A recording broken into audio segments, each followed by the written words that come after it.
In Lesson 9, students investigate why everyone hasn't gotten the vaccine yet. This lesson begins with students sharing who they know who has been vaccinated for COVID-19.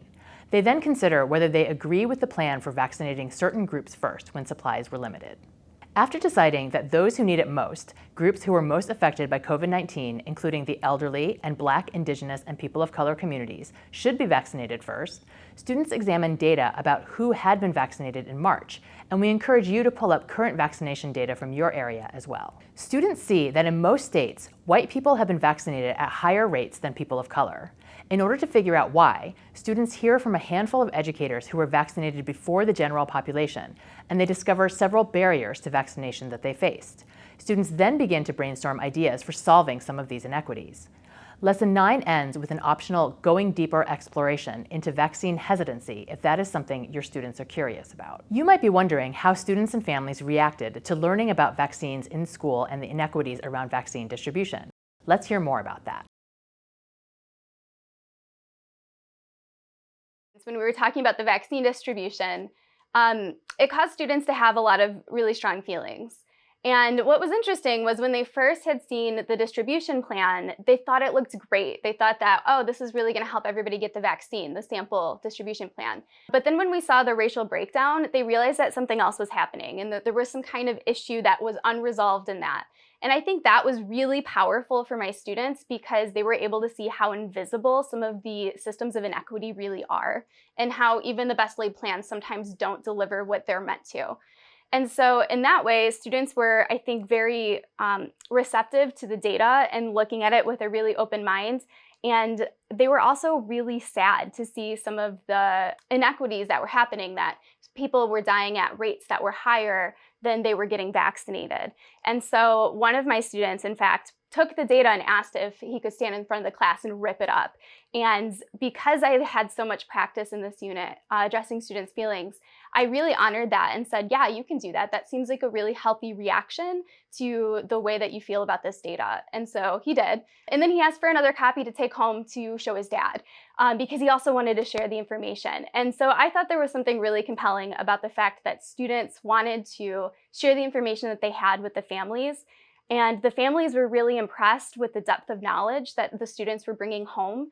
And they were impressed with how well they understood it and how accurate it was. Learning about the vaccines, I didn't have any families who were upset about it.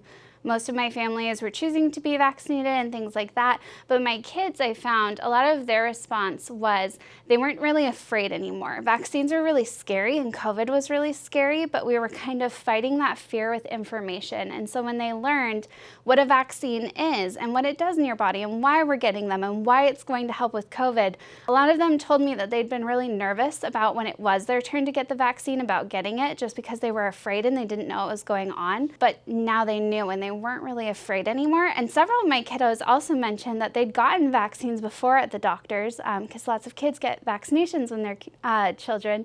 And they felt even more empowered too, knowing what those vaccines were and what they were doing, even though they weren't about COVID, which was pretty cool.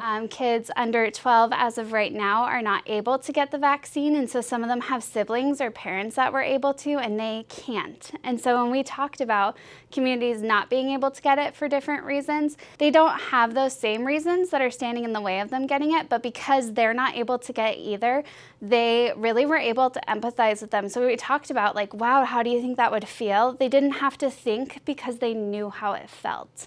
And that was really cool for them to be able to make the connection. We live in a predominantly white community where there's not a whole lot of those kind of barriers in the way. And so for them to still be able to make connections to people who are experiencing those barriers was really, really cool. My students started to question, well, where are these places available? And are they near these populations? They also came up with questions such as, how long are they open? When are they open? Do these people have transportation there? How do they have to sign up for them? My parents just loved that these students that I had this year were coming up with those questions, and they were able to acknowledge that we here in our area are very privileged and we had all these opportunities. Many of my families had their own vaccines already, and to realize and acknowledge that others around the world were struggling to get that